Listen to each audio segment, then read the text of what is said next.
तो दोस्तों अगर आप लोग भी सोच रहे हैं एक आईसीआईसीआई का मर्चेंट सर्विस लेने के लिए या फिर आपका कोई करीबी दोस्त सोच रहा है इसके बारे में कि लेने के लिए, तो पहले मेरा ये वीडियो पूरा देख लीजिए। उसके बाद आप डिसाइड करिए कि आपको ये मर्चेंट सर्विस लेना चाहिए या फिर नहीं। मैंने भी ये आईसीआईसीआई का मर्चेंट सर्विस जो है लिया था, मेरे को बहुत सारा प्रॉब्लम फेस करना पड़ा।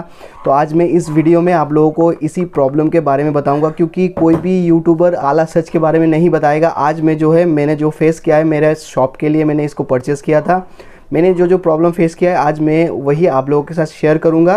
तो वीडियो को पूरा देखिए, उसके बाद आप डिसाइड करिए कि आपको ये परचेस करना चाहिए या फिर नहीं। तो दोस्तों मेरे फ्रेंड ने मुझे सजेस्ट किया था कि उसने भी आईसीआईसीआई का मर्चेंट सर्विस जो है लिया है, तो मुझे उसने सजेस्ट किया कि तुम भी ले लो, इसका सर्विस बहुत ही अच्छा है। क्योंकि मुझे कहा गया था, जो एजेंट है उसने मुझे कॉल किया था, एजेंट ने कॉल करने के बाद मुझे कहा कि आप अगर इसका सर्विस लेंगे तो आपको सिर्फ फर्स्ट टाइम ही आपको जो है 1800 रुपीज़ और उसके साथ जीएसटी जो आपको पे करना पड़ेगा। उसके साथ साथ आपको कोई भी मंथली रेंटल देना नहीं पड़ेगा, ठीक है। तो उसके बाद वो लोग कह रहे हैं कि एक्स्ट्रा चार्जेस भी आपको कोई लगेगा नहीं। और इसमें जो कार्ड स्वाइप का जो फैसिलिटी है, मतलब आपका जो डेबिट कार्ड में अगर आप स्वाइप करते हो तो आपको 0.5% चार्ज लगेगा, और क्रेडिट कार्ड में अगर आप स्वाइप करते हो तो 1.1% उसके साथ जीएसटी जो है आपको इंक्लूड होके चार्जेस लगेगा।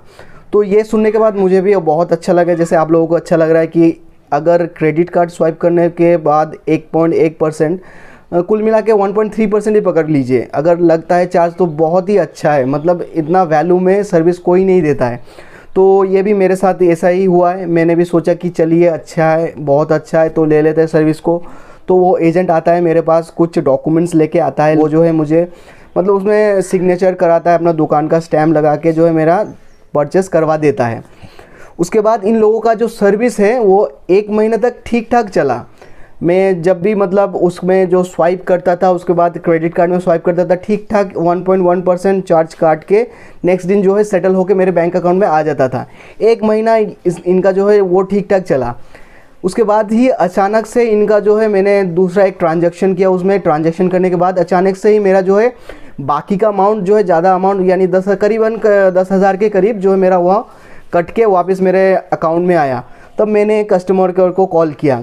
कस्टमर केयर को कॉल करने के बाद उनसे पूछा कि मैंने तो 20,000 का स्वाइप किया था, तो 1.1 चार्जेस काटने के बाद जितना आना चाहिए था मेरा उतना रिफ़ंड नहीं आया, मेरा 10,000 रुपये जो है उसमें कम आया, ऐसा क्यों हुआ है? तो उन्होंने मुझे कहा, इनका देखिए ये वाहियात सा एक रीज़न उन्होंने बताया, मुझे सुन के बहुत ही गुस्सा आया। उन्होंने कहा कि आपका जो है वैल्यू एडेड सर्विस जो है ऐड हो चुका है उसमें। मैंने कहा वैल्यू एडेड सर्विस तो मैंने ऐड किया नहीं, तो फिर कैसे ऐड हुआ? तो उन्होंने कहा कि नहीं सर, आपके जो रजिस्टर्ड मेल आईडी है उसमें आपका एक मेल जाता है, मेल आने के बाद आप अगर उसमें रिप्लाई नो में करते हैं तो आपका ये एक्टिव नहीं होता। अगर आप नहीं रिप्लाई करते हैं तो हम समझ लेते हैं कि आपके तरफ से ये यस है। ये कौन सी बात हुई भाई? अगर हम रिप्लाई ना भी करें तो उसका आंसर तो ना ही होगा ना। तो अगर हम रिप्लाई नहीं करते तो वो लोग समझ रहे हैं कि उनके पास से वो यस होता है। ये तो मैंने पहली बार ही सुना। ये सुन के मुझे बहुत ही गुस्सा आया, क्योंकि देखिए ये पॉलिसी किसी पर भी लागू होता नहीं है, ठीक है। उसके बाद मैंने कहा कि ठीक है, जो भी है मुझे मेरा रिफ़ंड करवा दीजिए। तो पहले तो उन्होंने कहा कि ठीक है आपका रिफ़ंड जो है 7 दिन के अंदर आ जाएगा, लेकिन मेरा 15 दिन हो चुके थे। दोबारा से मैंने कांटेक्ट किया उन नंबर के साथ, तो उन्होंने कहा ठीक है हम इसमें काम कर रहे हैं, तो देख रहे हैं आपको रिफ़ंड करवाने की जल्द से जल्द कोशिश कर रहे हैं। तो उन्होंने क्या किया, रिफ़ंड करवाया, लेकिन मेरा जो है 199 का एक चार्जेस काट लिया। तो मैंने दोबारा से उनको पूछा कि भाई मुझे तो कहा गया था सिर्फ आपको 1800 रुपये और जीएसटी पे करना पड़ेगा, एक्स्ट्रा कोई रेंटल नहीं देना पड़ेगा, उसके बाद आपका जो एक्स्ट्रा कोई भी चार्जेस नहीं लगेगा, तो ये फिर किसका चार्जेस है? तो उन्होंने कहा कि आपका जो उसके अंदर एक सिम इंस्टॉल किया गया है तो ये उसका चार्ज है और ये नॉन रिफंडेबल है। मैंने सुनते ही मुझे तो बहुत गुस्सा आया, भाई नॉन रिफंडेबल क्यों? ये तो मुझे पहले कहा नहीं गया था। तो मैंने उस एजेंट को कॉल किया जिन्होंने मुझे ये मशीन दिलवाया था, जो आए थे मेरे पास सिग्नेचर करके ले गए, स्टम्प लेके ले गए। तो मैंने उनसे कांटेक्ट करने की कोशिश की। तो जब मैंने उनसे कांटेक्ट किया तो पाया कि वो जो बंदा है वो अपना नौकरी छोड़ चुका है।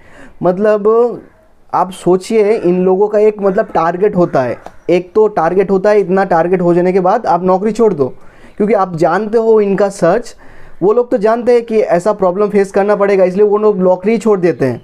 अब जब मैंने उसको कहा कि तुमने तो मुझे बताया नहीं कि ऐसा ऐसा बात है, तो वो मुझे बोलता है कि आप एक काम करिए, इसको जो है रिटर्न कर दीजिए। तो मैंने कहा कि ये प्रॉब्लम अगर पहले से ही है तो तुम मुझे पहले ही बताते, इतना दिन क्यों यूज़ करवाया। वो बोला कि ऐसा तो मेरे साथ पहले हुआ नहीं था, हम पहले जानते नहीं थे, ऐसा करके बहुत सारा बहाना जो निकालने की कोशिश किया। बोला कि जब मैं था ऐसा प्रॉब्लम नहीं था, लेकिन ये सब वो लोग जानते थे, इसलिए उनका काम ही होता है बहुत सारे लोगों को इसमें फंसा के, मतलब इट्स लाइक ए दलदल में आप जितना भी बाहर निकलने की कोशिश करो ना, फंसते जाते हो। तो वो जानते हुए भी मुझे इस दलदल में फंसाया। मुझे तो बहुत ही गुस्सा आ रहा था, मैं क्या बताऊँ आपको। अब इन लोगों का एक और पॉलिसी सुनिए, इतना चार्जेस काटने के बाद तो वो मेरा रिफ़ंड किया, उसके बाद ठीक ठाक फिर से, मतलब हाफ एन मंथ जो है ठीक ठाक चला मेरा इसमें। हाँ, उसके बाद मेरा जो 2000 रुपये तो कट गया, चलो उसको छोड़ो। उसके बाद मैंने फिर कंटिन्यू किया, उसको कंटिन्यू करने के बाद जो है तब मैंने देखा, मैंने एक और ट्रांजैक्शन किया तो उसमें मेरा 4000 रुपये माइनस होके आया। तब मैंने उनसे पूछा, भाई ये क्या कर रहे हो भाई तुम लोग, हमको क्या ठीक से यूज़ करने नहीं दोगे क्या? एक तो आप लोग हमारे ऊपर से कमा रहे हो, हमारे ऊपर हमको यूज़ करके कमा रहे हो, ऊपर से आप लोग ऐसा नाटक क्यों कर रहे हो? तो उन्होंने कहा कि सर ये आपका जो है कौन सा एक चार्जेस बताया कि इसमें आपका 4000 रुपये कटा, इसमें आपका रिफ़ंड नहीं होगा। मैं बोला ये क्या बात हुई भाई, आप लोग बार बार बोल रहे हो, आप लोगों ने, मैंने पहले भी आप लोगों से पूछा था कि आपका कोई एक्स्ट्रा चार्जेस लगेगा तो बता दीजिए मुझे, नहीं तो मुझे नहीं चाहिए। एक तो मेरा छोटा मोटा बिज़नेस है, ये लोग मेनली क्या करते हैं, छोटे मोटे दुकानदार का जो है टारगेट करते हैं। जो दुकानदार ज़्यादा मतलब ऊँचे लेवल पे नहीं होते ना, तो उनको टारगेट करते हैं, उनको टारगेट करने के बाद ज़्यादा से ज़्यादा चार्जेस लगाते हैं। अब मैंने जब कांटेक्ट किया, वो कहने लगे कि इसका भी आपका रिफ़ंड नहीं होगा, नॉन रिफ़ंडेबल है। 4000 रुपये फिर से काट लिया मेरा। एक तो 4-5 बार मेरा जो है ऑटोमेटिकली वैल्यू एडेड सर्विस जो ऐड कर दिया गया था। उसके बाद मुझे बार बार कॉल करना पड़ा इन लोगों को। बार बार कॉल करने के बाद मेरा रिफ़ंड जो है 10 से 15 दिन बाद दिया गया, वो भी कुछ ना कुछ चार्जेस इंक्लूड करके दिया। मेरा टोटल रिफ़ंड नहीं आया अभी तक। तो जब मैंने दोबारा से मैंने सोचा कि मुझे नहीं चाहिए ये सर्विस, तो मुझे इसको जो है रिटर्न करना है, डी इंस्टॉल करना है। तो मैंने कस्टमर केयर को कॉल लगाया। कस्टमर केयर को कॉल लगाने के बाद उन्होंने क्या कहा पता है, उन्होंने कहा कि आपको अगर इसको 1 साल के पहले अगर रिटर्न करना है, डी इंस्टॉल करना है, तो आपको 3500 रुपये चार्ज, उसके साथ GST भी पे करना पड़ेगा। ये इनका पॉलिसी है। मैं तो सुन के हैरान हो गया भाई, इतना मतलब क्या बताएं आप लोगों को, इतना डकैती मचा के रखे हैं ये लोग, दिन दहाड़े डकैती जिसे कहते हैं, विदाउट एनी इन्फॉर्मेशन ये कस्टमर को लूट रहे हैं। एक तो ये अपने जो पॉलिसी हैं छोटे छोटे अक्षर में लिख के रखते हैं, हम लोग देखते नहीं है उसको, मतलब एक्सेप्ट कर लेते हैं इनका टर्म एंड कंडीशन। उसके बाद ये लोग जो है हमारे साथ ऐसा करते हैं, मतलब हम छोटे मोटे कस्टमर को ही, शॉपकीपर को ही ये लोग जो है टारगेट करते हैं। तो मैंने सोचा कि जो हो गया छोड़ो, बहुत सारा तो पैसा मेरा फालतू का चला गया। ऑलरेडी मेरा 8000 रुपये उधर चला ही गया था, मेरा रिफ़ंड आया नहीं अभी तक। तो मेरा अभी लिया हुआ सिर्फ 90 दिन ही हुए, 90 डेज़।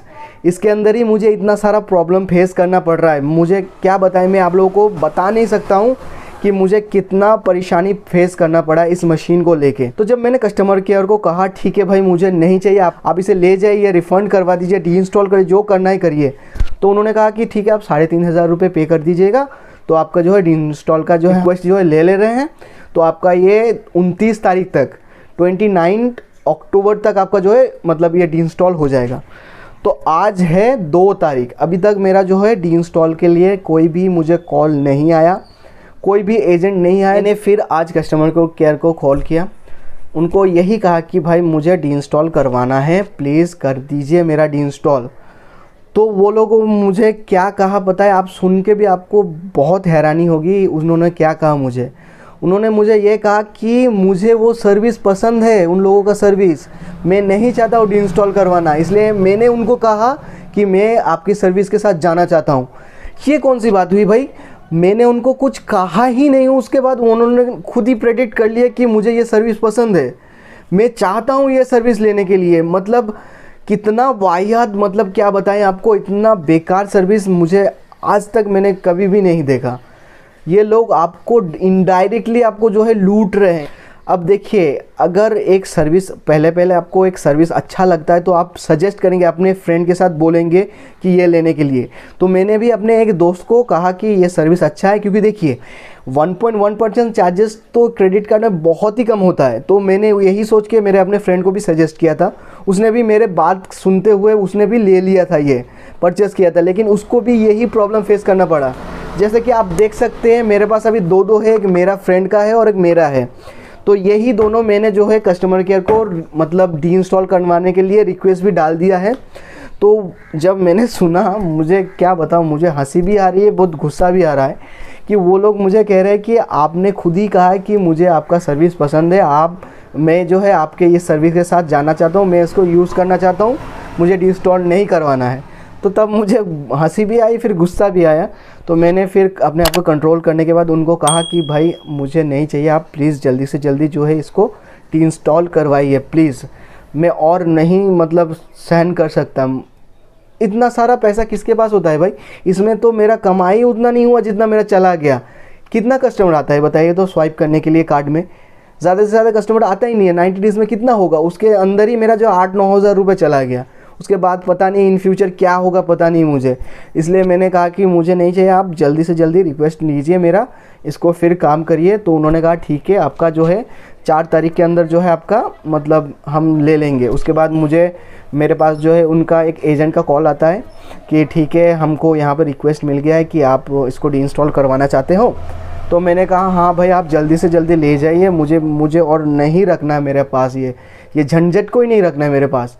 तो उन्होंने कहा ठीक है, हम लेके जाते हैं। जब तक ये नहीं लेके जाते मेरा सर दर्द नहीं ख़त्म होगा भाई। बहुत ही मतलब क्या बताएं आपको, इतना वाहियात सर्विस और इतना मतलब ये लोग सच्चाई अपने छुपा के रखते हैं। ये एकदम डार्क ट्रूथ है जो मैं आप लोगों के साथ शेयर कर रहा हूँ। ये किसी यूट्यूबर ने शायद नहीं कहा होगा, क्योंकि उन्होंने फेस नहीं किया, क्योंकि वो लोग सिर्फ आप लोगों को बताते हैं कि कैसा यूज़ करना है, क्या यूज़फुल बेनिफिट है, इसका सच्चाई कोई नहीं बताता है। तो मैंने आप लोगों के साथ मेरा ये जो मैंने प्रॉब्लम फेस किया आप लोगों के साथ शेयर किया। अगर आपको ये वीडियो पसंद आए तो प्लीज़ इसे लाइक कर दीजिए और अपने उन दोस्तों के साथ भी शेयर करिए जो ये मर्चेंट सर्विस लेने के लिए सोच रहे हैं। क्योंकि देखिए ये एक दलदल है, इसके अंदर आप फंसते ही जाएंगे, आपका इसमें प्रॉफिट तो कुछ रहेगा नहीं, ऊपर से आपका लॉस होते रहेगा। तो मेरा यही रिक्वेस्ट है, आप इस वीडियो को देखने के बाद अगर आप इसे परचेस करना चाहते हैं तो प्लीज़ आपकी वो मर्ज़ी है, मैं कुछ नहीं बोलूँगा, लेकिन मेरी तरफ से प्लीज़ इसे आप मत लेना, आप इसे मत यूज़ करना। तो इसी के साथ मैं ये वीडियो ख़त्म करता हूँ यहाँ पर। तो फिर मिलते हैं अगले वीडियो में, तब तक के लिए जय हिंद दोस्तों, अपना ख्याल रखना।